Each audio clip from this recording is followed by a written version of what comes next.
이어서 진행해 보도록 하겠습니다. 106번입니다.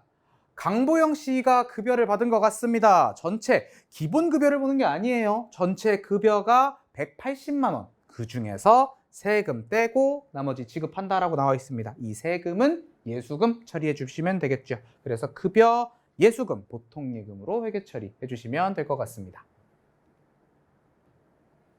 그 다음에 광고 전단지 제작 비용을 현금으로 지급하고 영수증을 받았다 이렇게 나오죠. 네, 광고 선전비 써주시면 되고요. 나머지 현금 써주시면 되겠습니다.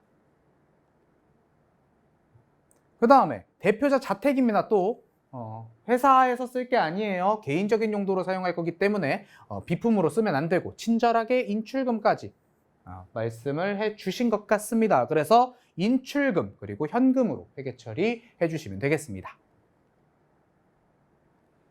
그 다음에 대여, 내가 돈 빌려줬었나 봐요. 대여금에 이자까지 붙어서 보통예금에 입금되었다. 둘 다입니다. 단기 대여금과 이자 수익이 되겠죠. 그래서 보통예금 303만 원 되고요. 단기 대여금 이자 수익, 그리고 누구한테 빌려준 대여금이었는지 확인을 하셔서 거래처까지 입력해 주시면 될 것 같습니다.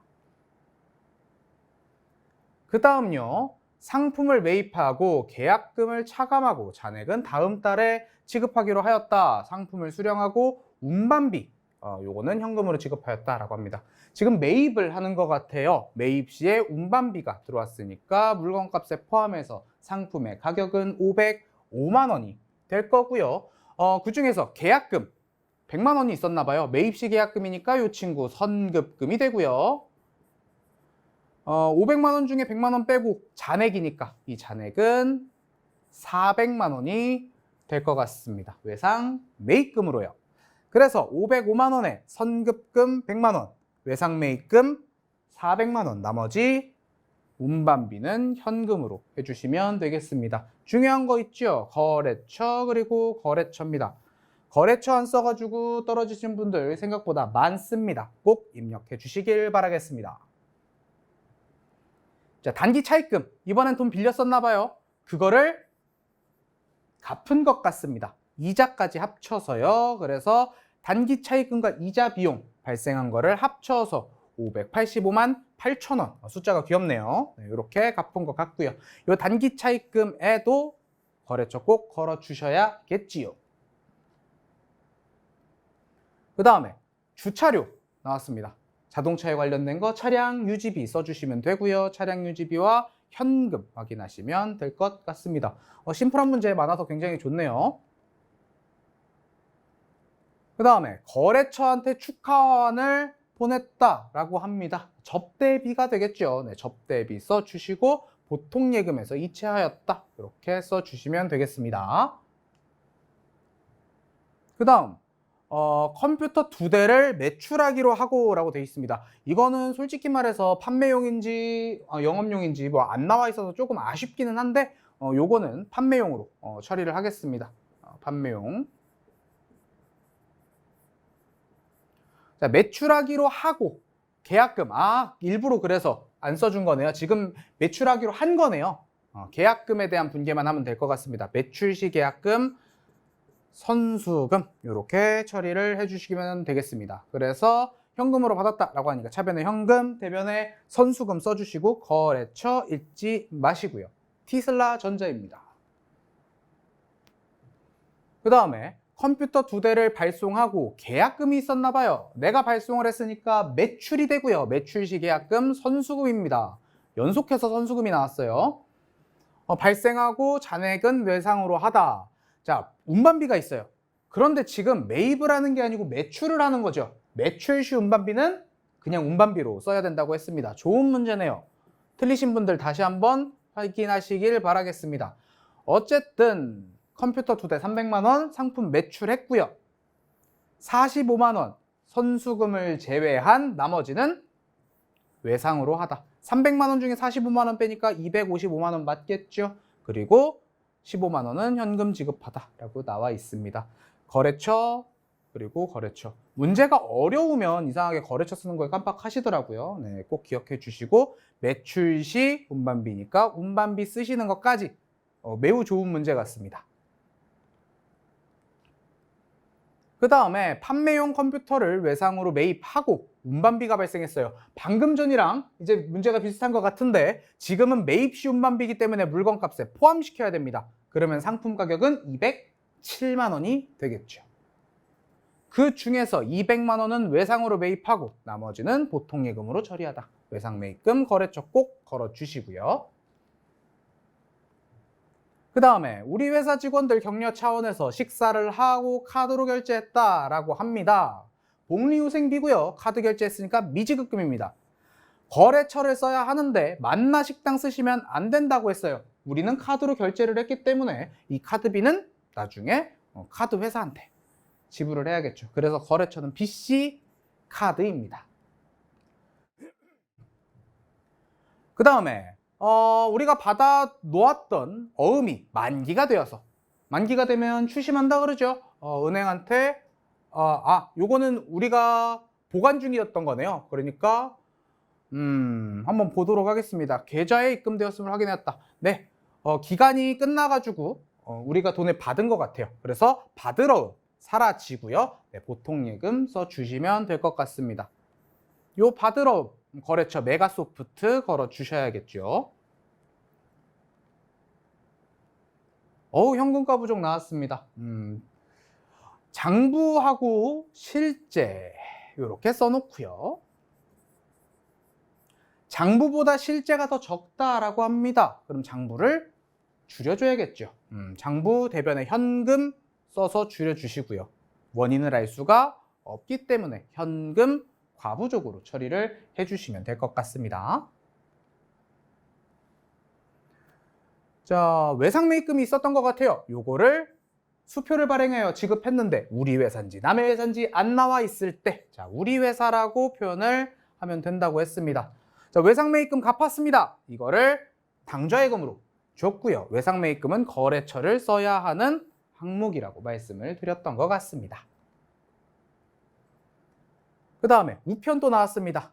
우편이랑 택배랑 다른 거라고 말씀을 드렸죠. 지금은 우편이니까 얘는 통신비가 되겠습니다. 통신비, 현금 이렇게 확인해 주시면 되겠습니다. 자, 대여금에 대한 이자입니다. 이자만 나왔어요. 이자만. 대여금은 아닙니다. 자, 이자를 보통예금에 입금되었다라고 하니까 차변에 보통예금의 대변에 이자 수익으로 이렇게 해주시면 되겠죠. 이자 비용 아니죠? 돈 빌려줬는데 내가 돈 더 내라 그러면 내가 억울해서 돈 빌려주겠습니까? 그렇죠? 거래처 직원과 식사를 하고 현금으로 지급하다. 거래처기 때문에 접대비 나오겠습니다. 차변에 접대비, 대변에 현금입니다. 너무 쉽네요. 그 다음에 외상매입금을 배서양도라 나왔습니다. 배서양도. 자, 우리 배서양도 어렵지만 그냥 간단하게 배서양도 나오면 받으러움이구나. 이렇게 좀 간단하게 정리하기로 했었죠. 자, 외상매입금을 갚기 위해서 예전에 다른 거래처랑 거래하고 받은 받으러움을 넘겨줬다. 이렇게 표현을 하겠습니다. 그래서 외상매입금 사라지고요. 받으러움 이렇게 오면 됩니다. 중요한 거 거래처라고 말씀드렸죠. 자, 이 외상매입금은 우리가 PN상사 거를 갚은 겁니다. 그래서 PN상사로 나와야 되는데 이 받으러움은 PN상사가 아니고 옛날에 서부상사랑 거래를 했던 거를 넘겨준 거죠. 그래서 여기 거래처는 서부상사가 나와야 된다. 이렇게 정리를 하면 되겠습니다.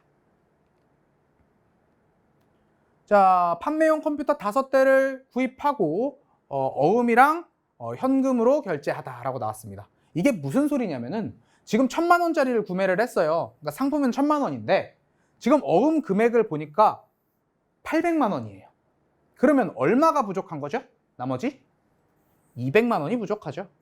현금으로 200을 냈다라는 소리입니다. 그래서 차변의 상품 1,000만 원 그리고 현금과 지급어음이 등장하게 됩니다. 이 지급어음에는 티슬라 이렇게 써주시면 될 것 같네요. 자, 거래처 방문 교통비. 이거 거래처 나왔다고 접대비 쓰면 안 돼요. 영업사원이 여길 간 거잖아요. 그렇죠? 요거는 여비교통비 써주시면 되겠네요. 네, 여비교통비 그리고 현금 써주시면 되겠습니다. 거래처에 갑자기 눈 돌아가고 접대비 쓰시면 안 돼요. 그 다음에 자, 매출 나왔고 할인 나왔습니다. 외상 매출 할인. 자, 매출 할인이죠.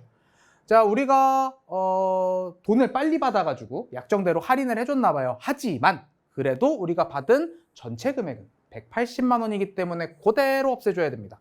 자, 외상 매출금은 180만 원이 사라졌어요. 하지만 우리가 약정에 따라 18,000원을 할인해주고 나머지만 보통 예금을 받았다. 이렇게 계산을 해주시면 되겠네요. 자, 1% 나왔으니까 계산기 쓰는 거 잊지 마시고요. 제발 0.1 하지 마시고 퍼센트 버튼 꼭 눌러주세요.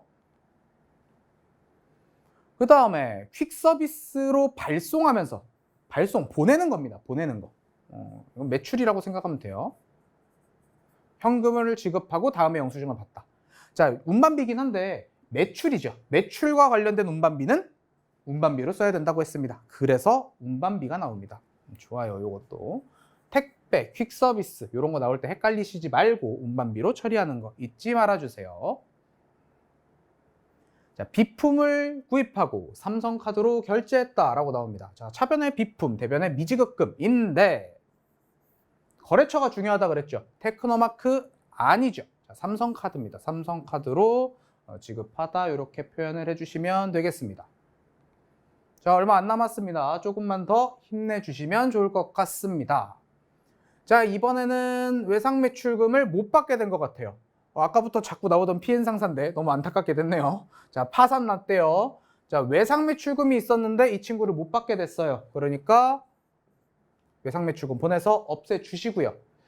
그런데 대손 충당금이 있었나 봐요. 자, 충당금 만약을 대비해서 충전해 놓은 금액이다. 이렇게 표현을 했었죠. 충당금 50만 원 있었으니까 50만 원 제해주고 그래도 250이 모자라기 때문에 요거는 대손상각 B로 회계 처리해 주시면 되겠습니다. 그 다음 어음이 있었는데 또 배서양도 나왔어요. 우리 배서양도 나오면 받으러음 써주면 된다고 했죠. 어음을 배서양도 300만 원 중에 200만 원을 줬어요. 그럼 잔액은 얼마가 됩니까? 100만 원이 되죠. 자, 그래서 차변에 상품 300 나옵니다. 그 중에 200만 원은 받으러음으로 줬고요. 그 다음에 나머지 100만 원은 지급어음으로 줬다. 거래처가 제일 중요하다 그랬어요. 이 받으러음은 테크노마트로부터 받아놓은 어음입니다. 그렇기 때문에 거래처 테크노마크 걸어주고요. 나머지는 원추상사에서 매입을 했죠. 이 지급어음의 거래처는 원추상사로 걸어주셔야 됩니다. 거래처 잘 봐주세요. 이번에는 단기 차입금에 대한 이자입니다. 단기 차입금이 아니에요. 에 대한 이자니까. 자, 돈 빌리면서 이자가 발생을 했습니다. 이자 비용이 되겠죠. 자, 이자 비용이 보통 예금에서 나갔다. 이렇게 처리를 해주시면 되겠습니다. 이자 비용 보통 예금입니다. 그 다음에 처음 나왔어요. 자, 오랜만에 나오니까 사람들이 기억을 못해요. 자, 우리가 일반적으로 월급을 준다라고 하면은 급여 계정 과목을 사용을 했습니다. 하지만 일용직 이렇게 나오면 이제 잡급으로 회계 처리를 한다 그랬죠. 요거 가끔 등장합니다. 여긴 지금 친절하게 계정 과목을 지금 써줬어요. 그래가지고 요건 잡급이라고 생각을 하실 수 있는데 안 줄 때도 있습니다. 이렇게 그냥 43만 원을 현금으로 지급하다 이렇게 나오면 여러분들이 헷갈릴 수 있으니까 일용직은 잡급이다. 이렇게 알아주시면 좋을 것 같아요. 그래서 잡급 43만 원, 현금 43만 원 이렇게 기록을 하도록 하겠습니다. 자, 급여 지급 시 공제한. 자, 지금 급여를 지급하는 게 아니에요. 예전에 급여를 지급할 때 세금을 떼어놨다라고 할 수 있습니다. 요거는 조금 어려운 문제인데요. 자, 우리가 회사에서 이제 4대 보험이라는 걸 떼요. 4대 보험이라는 걸 뗄 때 직원이 내는 부분도 있지만 회사에서 지원을 해주는 부분이 있어요. 지금 여기 보니까 급여 지급 시 공제한 건강보험료 20만 원 요거 있죠. 이거는 예수금입니다. 우리가 직원한테 급여를 지급할 때 떼놓은 거 그런 걸 이제 예수금이라고 하잖아요. 그리고 이제 회사가 또 지원해주는 부분이 있어요. 이렇게 이런 것들을 이제 복리후생비 직원을 위해서 쓴다라고 해서 복리후생비 또는 이제 세금과 공과 이런 걸로 처리를 하는데 지금 문제 끝에 이렇게 지정을 해줬죠. 그래서 예수금과 복리후생비 같이 나오고 요거를 현금으로 지급했다라고 나오는 겁니다. 솔직히 이거 지원까지 나오는 거는 요거는 이제 원래 회계 1급에 주로 나오는 내용인데요. 난이도를 조금씩 높이기 시작했나 봐요. 이런 것도 문제 나올 때마다 설명을 해드리도록 하겠습니다. 그 다음에 이번엔 자본적 지출과 수익적 지출. 문제 끝에 지정을 해줬네요. 친절한 시험이에요. 그렇죠?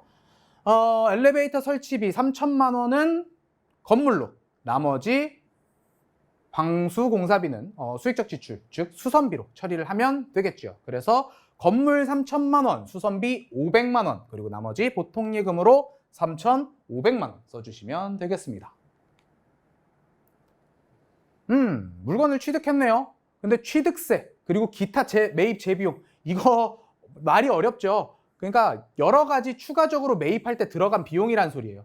얘를 내지 않으면 이 건물을 살 수가 없으니까 얘도 물건값에 포함시켜라 이런 소리입니다. 그러니까 7,500만 원에다가 200만 원하고 30만 원 더해서 이 건물의 가격은 7,730만 원이 되도록 하겠네요. 그리고 이걸 전부 다 보통예금으로 지급했으니까 대변에 보통예금 7,730만 원 이렇게 나와주면 되겠습니다. 그 다음에 사무용품을 구입하고 신용카드로 결제하였으며 비용 계정으로 처리하다. 자, 문제 끝에가 중요하다 그랬죠. 뭐 사무용품이니까 이건 뭐 사무용품 비해도 되고 소모품 비해도 됩니다. 이거는 뭐 비용 계정으로만 하면 돼요. 단 신용카드 결제를 했으니까 미지급금하고 BC카드까지 걸어주시면 되겠습니다. 네. 이거 사무용품 비해도 돼요. 계정 과목 지정을 안 해줬기 때문에. 폭우로 인한 자연재해 피해자를 돕기 위해서 우리가 뭐 기부했다 이렇게 볼 수 있겠네요. 이런 거 기부금 쓰고요. 그리고 현금 써주시면 되겠습니다. 자, 외상매입금을 갚기 위해서 당좌수표 발행하여 지급하다라고 나와 있죠. 누가 발행했을까요? 안 나와 있네요. 그러면 내가 발행한 거죠. 자, 외상매입금 갚았습니다. 그거를 당좌예금을 통해서요. 외상매입금은 거래처가 필요하죠. 네, 거래처까지 깔끔하게 걸어주시면 좋을 것 같습니다. 그 다음에 돈이 들어왔어요. 돈이 들어왔는데 왜 들어왔는지 몰라요. 자, 보통예금에 들어왔어요. 물음표? 몰루? 그러면 안 되죠. 자, 우리는 몰루를 가수금이라고 칭하기로 했습니다. 그래서 돈 5만 원 들어오고 대변에 가수금 5만 원 이렇게 써주시면 되겠습니다. 자, 휴대폰 이용요금입니다. 대표적인 통신비죠. 우편, 휴대폰, 그리고 인터넷 요금까지 이렇게가 이제 통신비에 들어갑니다. 현금으로 지급하다라고 나왔습니다. 통신비 그리고 현금 써주시면 되겠죠. 자, 사업주가 업무와 관련 없이 이것도 생각보다 많이 나오죠. 업무와 관련 없는 거. 그러니까 요거 잘 파악하시고 풀어주시면 되겠습니다. 자, 신형 노트북 비품 쓰고 싶지만 그거는 업무에 사용할 때 쓰는 계정 과목이고요. 이거는 업무와 관련이 없기 때문에 인출금 써주시면 됩니다. 그리고 거래처는 BC카드입니다. 자, 여기까지 여러분들 기본적인 계정 과목과 거기에 대해서 이제 문제풀이를 계속해서 진행을 해봤습니다. 제가 빠르게 그 키포인트만 이렇게 찝어서 진행을 하긴 했지만 그래도 강의 수가 길어지다 보면 지루하실 수도 있었을 것 같아요. 그래도 최대한 여러분들이 이해하기 쉽게 그리고 재밌게 만들어 봤으니까 여러분들한테 도움이 많이 됐으면 굉장히 기쁠 것 같습니다. 여기까지는 이제 이론 그리고 분계하는 거에 대해서 해봤고요. 우리 추가적으로 시험을 보려면 실무 파트도 공부를 해야 하잖아요. 그래서 지금까지 입력한 거 실무에다가 입력하는 거 또는 이제 기초정보 입력, 결산 입력, 뭐 오류 수정 등등 조회도 있고요. 여러 가지 내용들 이제 실무 강의에다가 여러분들 위해서 올려드리도록 하겠습니다. 그동안 너무 고생하셨고 우리는 이제 실무 파트에서 만나 뵙기를 기도하겠습니다. 여러분들 너무 고생하셨습니다.